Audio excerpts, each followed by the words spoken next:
We work to live, we do not live to work. I only got to understand this concept when I relocated to Netherlands. In Nigeria, where I come from, my environment, our life revolves around work. Vacation, taking off days. What is that? Who does that? Maybe elderly people, but for young people, you have the energy to work. You should be working, not chilling, resting, or wasting away your life. We literally live to work. The weather is really nice today. We have sun. That's a very good thing in the Netherlands. Anyways, this was my experience growing up. In my neighborhood, you can't tell your parent that you want to be a tailor or a footballer or a teacher or a fill in the gap assistant. They want you to be very ambitious, to shoot for the stars, to become a scientist, to become a lawyer, to become a doctor. And to this end, parents make sure that you go to school, no matter how difficult or expensive it might be for them. Dropping out is something you can never suggest to a Nigerian parent. You have to go to school, be ambitious, and get those big jobs. At least that's what parents hope for. This ambitious energy is what even brought me to Netherlands in the first place. I wanted to really grow in my tech career, and so I was considering opportunities abroad until I found this one, and now I'm here, and now I see myself becoming less ambitious than I used to be before I came here. So coming here, my first impression after a few months was, why do these guys look less ambitious? But I think the right question is, are they less ambitious or are they just contented with what they have? I think it's a thin line between less ambition, complacency, and just being contented. But I think it has to do more with contentment and also just having the right systems in the country that reduces that pressure to be so ambitious. And I'm going to explain why in this video.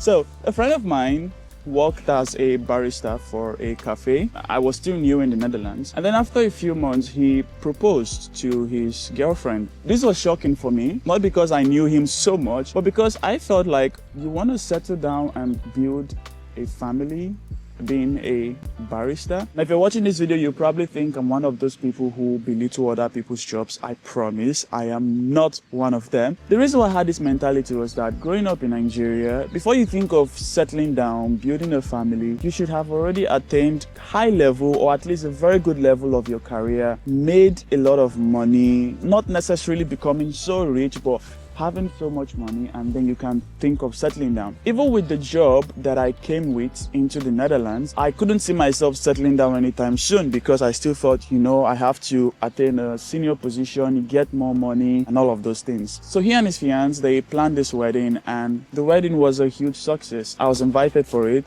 thankfully, and I had a good time. Now, this event really struck me. It really got me thinking. You can settle down even without having the biggest jobs or the biggest salary. Are these guys just less ambitious, or what exactly makes it easy for them to make these kind of decisions even when they're not really high up in their career? I remember when I came into the country and I would see my employees taking days off. They'd be like, oh yeah, I'm having 3 days off, I'm going to Paris, I'm having these days off, I'm going to Italy.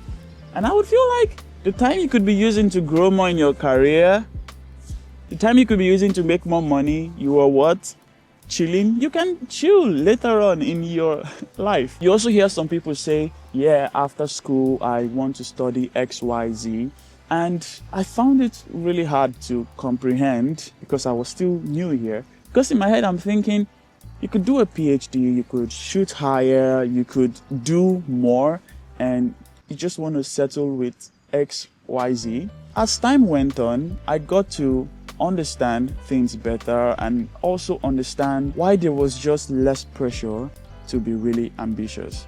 On reflection, I realized that a lot of my ambition didn't just come from the fact that I really wanted to be good in the tech industry or good in my career, but it also came from the fact that I had uncertainties with where I was living. Uncertainties like, how will I be able to feed my family? How will I be able to feed my kids? How will I be able to take my kids to really good schools if I don't have enough money? What if I get into an accident and I need a big sum of money for treatment? Things are getting really expensive. How do I cope with all of that if I am not trying to constantly make more money? I had these uncertainties, but then when I came here, you realize that some of these uncertainties are pretty certain. Some of these things you worry about are already provided for you in one way or another. Also, a big thanks to the taxes that we pay. But with that, you see that if you don't have this much uncertainties, why do I need to strive to make a lot of money?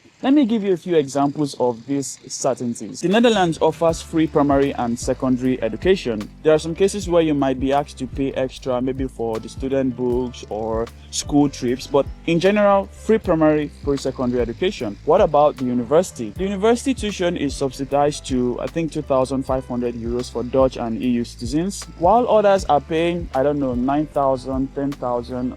This thing really hurts my ass. 9,000, 10,000, 15,000 euros. The Dutch citizens are paying around 2,500 euros. Even for something like medicine, I had an interview with a friend a couple of months ago. We're talking about how studying medicine is in the Netherlands. So the tuition fee is ridiculous. It's 32,000 for internationals, just tuition fee without like accommodations and stuff like that. But for people who are Dutch or EU actually, it's 2,000 euros. So the difference is 2 and 32. That's 30,000 difference. Then you also get tax cuts or childcare allowance when you have kids. And then you also have a lot of social services like for homeless people, people with little or no income, or even healthcare benefits. Then you also have a good minimum wage which everyone gets access to. And there are consequences if you don't pay this minimum wage as a company. Then talk about job security. Your manager can't just terminate your contract whenever they feel like. They have to make a big case, like maybe they went bankrupt or maybe you are really doing bad. If they can't justify these things,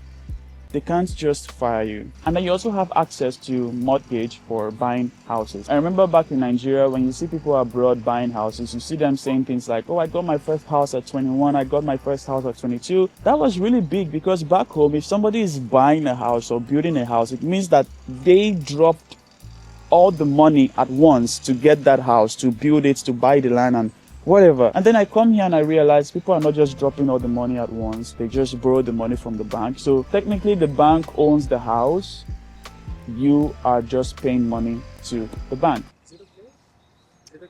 Oh, it's fine. It's fine. It's fine. And there are probably several other things that I might not be remembering in this video. But when you look at all of these things, you get to see why that pressure to make a lot of money is not really there. With the average pay in the Netherlands, I should already be able to afford a house of 133,000. I don't think you can really get a house of 133,000 here in the Netherlands. Maybe in some of the smaller cities, I don't know. But let's say my partner earns the same amount of money. Now I have access to a mortgage of up to 254,000 euros. I still don't think that can get you a really good house. In Amsterdam, that can probably get you nothing. But with this combined salary, you see how I have access to a higher mortgage, which means if I can just earn a bit more than the average, then I could already have access to a mortgage of 300,000 euros. So when you think about primary and secondary education, I don't have to worry about it if my child is a Dutch citizen. And then even the university tuition fee is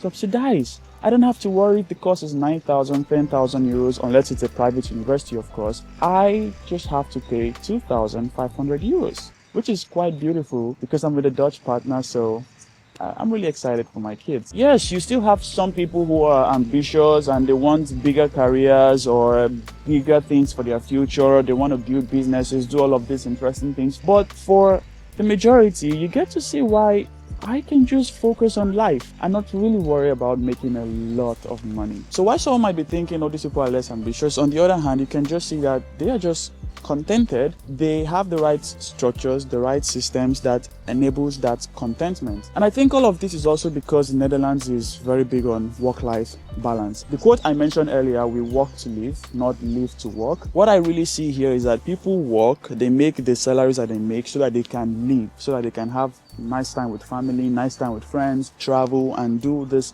fun things in the world. They're very big on work-life balance. Even my manager, sometimes when I tell him, oh, I'm not really feeling well today, he would tell me, yeah, you can just take the day off if you're not feeling well. And then I feel like, it's not that serious, I can still work. I say this because of that mindset that unavailability can affect your career. Not working can make you appear lazy to your manager, to your employer, and that can give a negative feedback about you. It can affect your promotion. So here they have that work-life balance, where as much as they want to work and be as ambitious as they want to be, they can also balance that with their life and work not interfering with life. Another thing I see here is the modest living. People don't really get expensive things or show off what they have or show off that they have money or the latest iPhone. They're not so worried about throwing things away just because it is out of fashion. They are very modest. You probably even read this as being stingy. You even find comments online about people talking about, are these people modest or they are just stingy? But this is a lifestyle that really caught my interest. And the historic roots of this modest living or frugality of the Dutch comes from the Dutch Golden Age and Calvinistic influences. I'll leave links in the video description if you want to go deep into this Calvinistic influences. This also makes me remember a time I told a friend of mine that, hey, I think I'm becoming less ambitious. And then we talked about it, and one of the things he pointed out was, of course, when you look at the systems here, when you look at some of the structures here, it can make you feel like, yeah, maybe this is okay, I don't need to shoot higher. But don't forget where you came from. I come from a place where we have a lot of ambition, and while that is something that I don't want to lose, I do see myself being in a place where I'm not as ambitious as I used to be. Anyways, I just want to add that everything I've shared here is my personal experience from Nigeria and personal experience here in the Netherlands. Probably some people might not be able to relate to these experiences. Probably it was different in other cities in Nigeria than the city that I grew up with. Probably I've had different other experiences here in the Netherlands, but this was my experience, and also backing it up with some of the resources that I found online. But yeah, if you cannot relate, I'd love to hear what your experience looks like in Netherlands or also in Nigeria. But I just feel the need to put this disclaimer. The goal of this video isn't to put one country, put another country and say this is better than this country. The goal of this was just to show how there is a hustle culture that I grew up with, and I come here and I don't see that culture here. And at first I interpreted this as less ambitious, but looking at it deeply, I see that it has to do with just more contentment and the right structures and the right systems that enables that contentment. Somebody also asked if I could make a video on Are the Dutch Stingy? That's a very interesting video. Maybe I would, but I hope this video was informative. But yeah, see you in the next one. Let me go enjoy this weather.